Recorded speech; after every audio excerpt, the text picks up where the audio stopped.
قرآن پاک نے فرمایا حضرت شعیب علیہ السلام اپنی قوم کی طرف مبلغ بن کے آئے. وَإِلَىٰ مَدْيَنَ أَخَاهُمْ شُعَيْبًا قَالَ يَا قَوْمِ اعْبُدُوا اللَّهَ مَا لَكُم مِّنْ إِلَٰهٍ غَيْرُهُ. مدین کی طرف حضرت شعیب اللہ کا نمائندہ بن کر آئے. وہی دعوت دی جو حضرت نوح علیہ السلام کی دعوت تھی. اعبدوا اللہ ما لکم من الہ غیرہ. عبادت میں اللہ کے ساتھ کسی کو شریک نہ بناؤ. سجدے میں، قیام میں، رکوع میں، دعا و پکار میں اللہ کے حقوق میں کسی کو شریک نہ بناؤ. وَإِلَىٰ عَادٍ أَخَاهُمْ هُودًا قَالَ يَا قَوْمِ اعْبُدُوا اللَّهَ مَا لَكُم مِّنْ إِلَٰهٍ غَيْرُهُ. قوم عاد کی طرف حضرت ہود مبلغ حق و صداقت بن کر آئے. ان کی دعوت بھی یہی تھی. اعبدوا اللہ ما لکم من الہ غیرہ. وَإِلَىٰ ثَمُودَ أَخَاهُمْ صَالِحًا قَالَ يَا قَوْمِ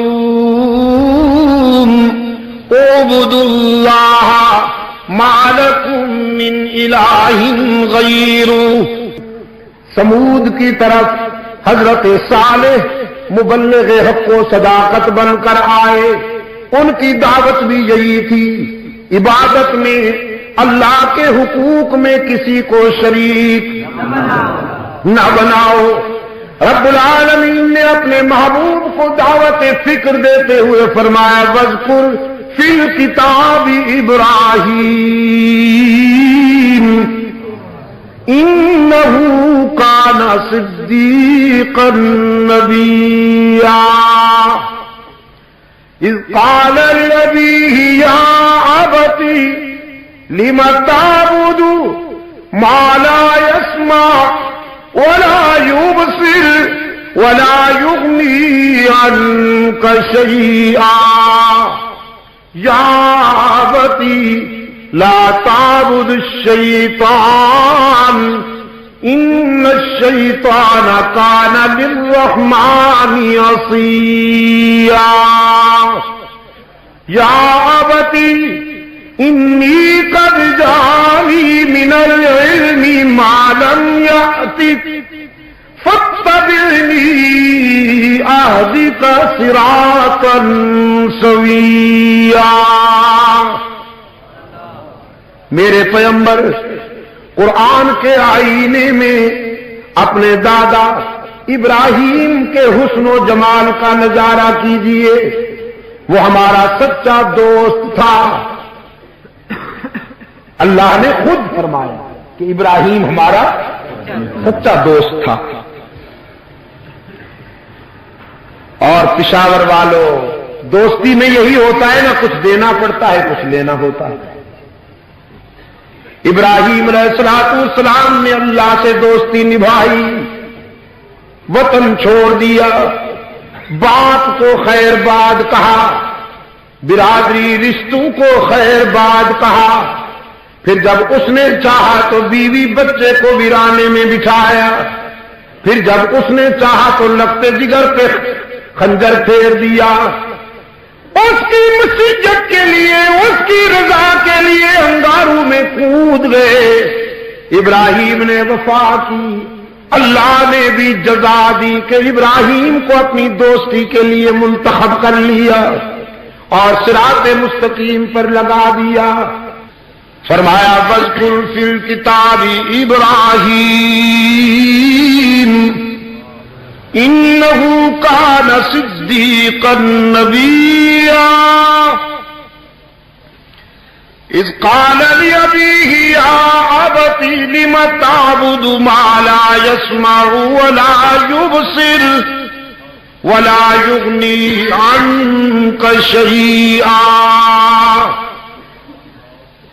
خلیل اللہ نے سب سے پہلے اپنی دعوت جب اپنے باپ کو بنایا انذر عشیرتک الاقربین،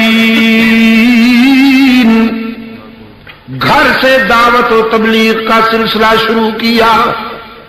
باپ سے کہا او بدنصیب، یہ جن کے سامنے تو جبین جھکاتا ہے یہ تیری پکار کو سن بھی نہیں سکتے، تیرے کام بھی نہیں آ سکتے، تیری بدحالی کو دیکھ بھی نہیں سکتے.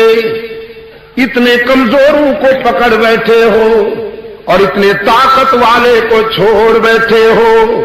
کیا کھویا اور کیا پایا؟ میری طرف آ، میں تجھے صراط مستقیم پر لگا دوں. میرے پاس وہ علم ہے جو تمہارے پاس نہیں. میں عرش بری کا نمائندہ ہوں. لیکن آستانہ پرست باپ نے، مجاور باپ نے، وہ جو آمدنی کا سلسلہ تھا اسے خطرے میں ڈالنا گوارا نہ کیا. ابراہیم علیہ السلام کی دعوت کو قبول کرنے سے انکار کر دیا، بلکہ دھمکی دی کہ تیری جان لے لوں گا. خلیل نے بھی دو ٹوک جواب دیا، جو کر سکتے ہو کر لو لیکن حق کی بات نہیں چھوٹے گی. دعوت و تبلیغ کا خلاصہ ابراہیم کا بھی یہی تھا، اعبدوا اللہ ما لکم من الہ غیرہ. حضرت یوسف علیہ السلام جیل کی تنہائیوں میں بیٹھے ہیں. نوجوان خواب عرض کرتے ہیں، یوسف ہمارے خوابوں کی تعبیر بتائیے.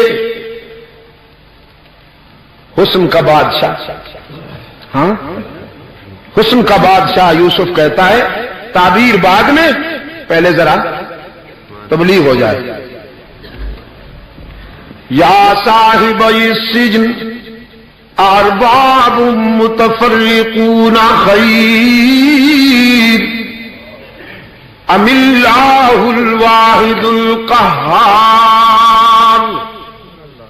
میرے جیل کے ساتھیوں، پہلے یہ بتاؤ سر جھکانے کے لیے کئی آستانے چاہیے یا اللہ ہی کا در؟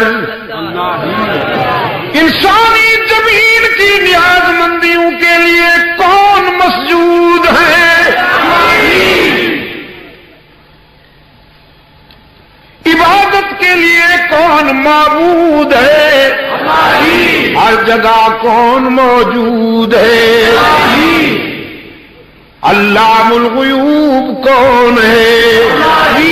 کارساز دستگیر اور مشکل کشا کون ہے؟ عزت دینے والا کون ہے؟ رزق دینے والا کون ہے؟ ارباب متفرقون خیر. پوچھا یوسف علیہ السلام نے جیل کی خلوتوں میں. اب امام الانبیاء، فخر رسول، ہادی سبل، اللہ کے دلبر، کونین کے سرور، ساقی کوثر، شافی محشر، برتر بالا قدر، انبیاء کے افسر، رہبر و رہنما، بدر الدجا شمس الضحا، خیر الورا احمد مجتبی محمد مصطفیٰ کی دعوت سنیے صلی اللہ علیہ وسلم.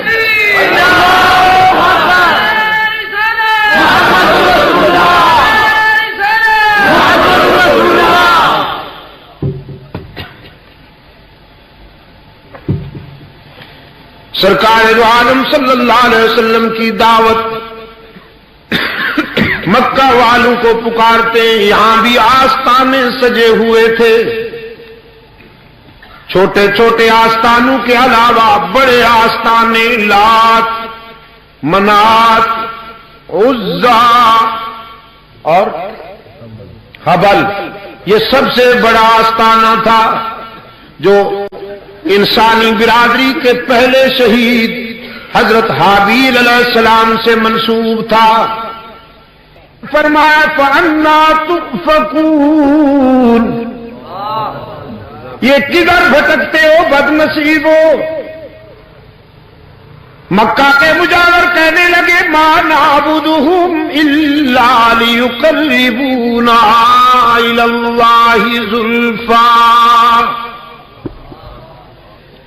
ہم ان کو خدا نہیں سمجھتے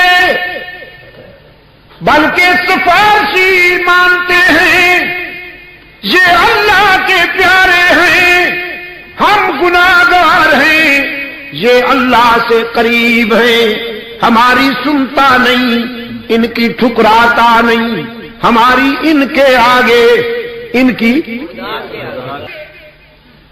سرکار دو عالم صلی اللہ علیہ وسلم نے فرمایا یہی تو بھول ہے تمہاری،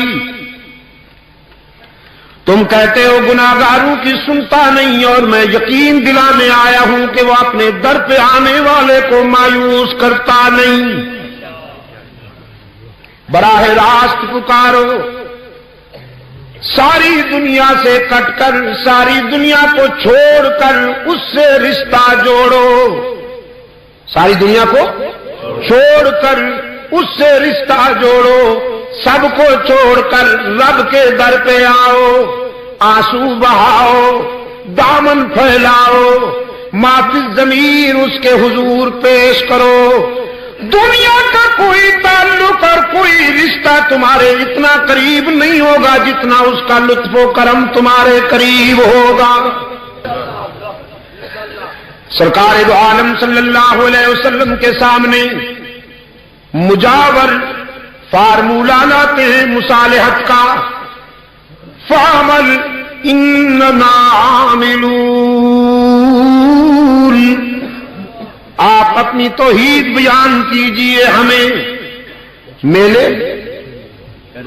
میلے ٹھیلے کرنے دیجئے، ہمیں مت چھیڑیے، آپ اپنے فیلڈ میں رہیے، ہمیں اپنے فیلڈ میں مال کمانے دیجئے، اپنی بات چھوڑو نہیں، دوسرے کو چھیڑو نہیں۔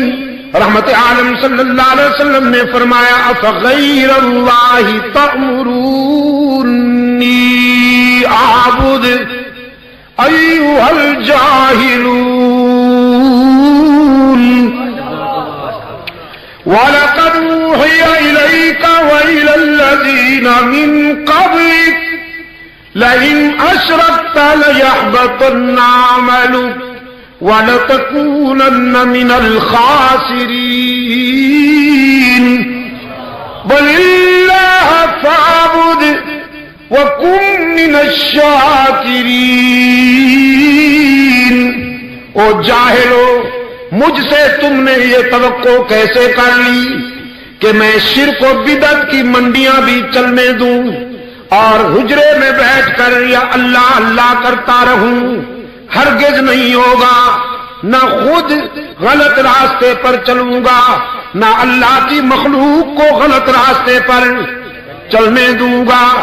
فرض منصبی ہے میرا کہ میں بنی نوع انسان کو ہلاکتوں سے بچاؤں، تو پھر سارے صدمے اٹھاؤں گا، ساری مصیبتیں برداشت کروں گا، سمیہ کو ٹکڑے کرواؤں گا، بلال کی چیخیں سن کر صبر کر جاؤں گا، حمزہ کی لاش کو ریزہ ریزہ دیکھ کر صبر کر جاؤں گا، بدر و احد کے مرحلوں سے گزروں گا، دندان شہید کرواؤں گا، تم سنگباری کرو گے تو جسم لو لہان کرواؤں گا، وطن چھوڑ کر مدینہ چلا جاؤں گا، ساری صدمے اٹھاؤں گا، لیکن مانتا ہوں اور منواؤں گا، مانتا ہوں اور منواؤں گا کہ انسانی زمین کی عاجزیوں کے لیے سچا مسجود ہر جگہ موجود،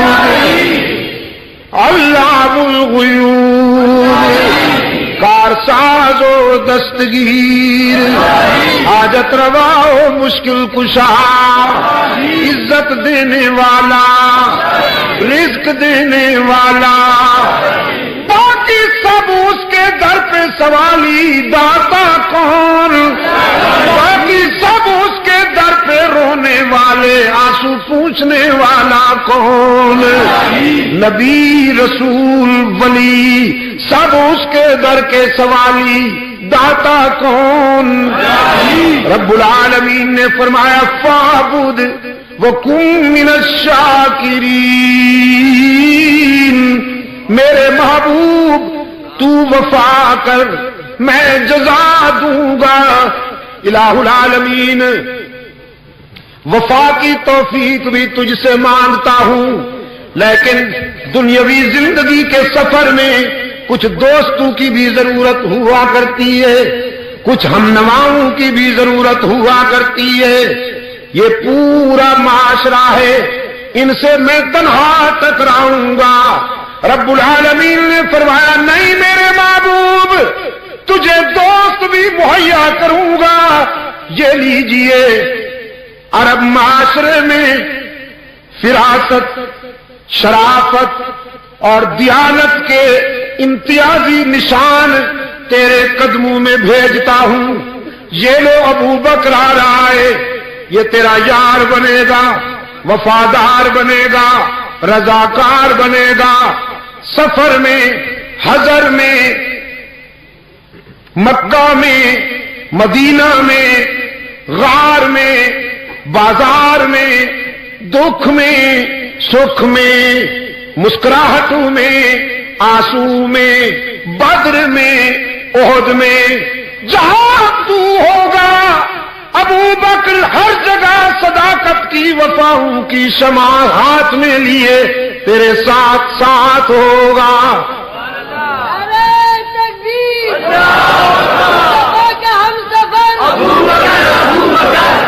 یہ ابن خطاب کو بھیج رہا ہوں، فاروق اعظم بنے گا تیری رفاقت میں، جس کے نام سے شیطان چڑھتا ہے۔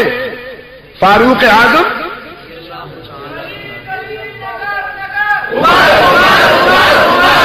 دوست میں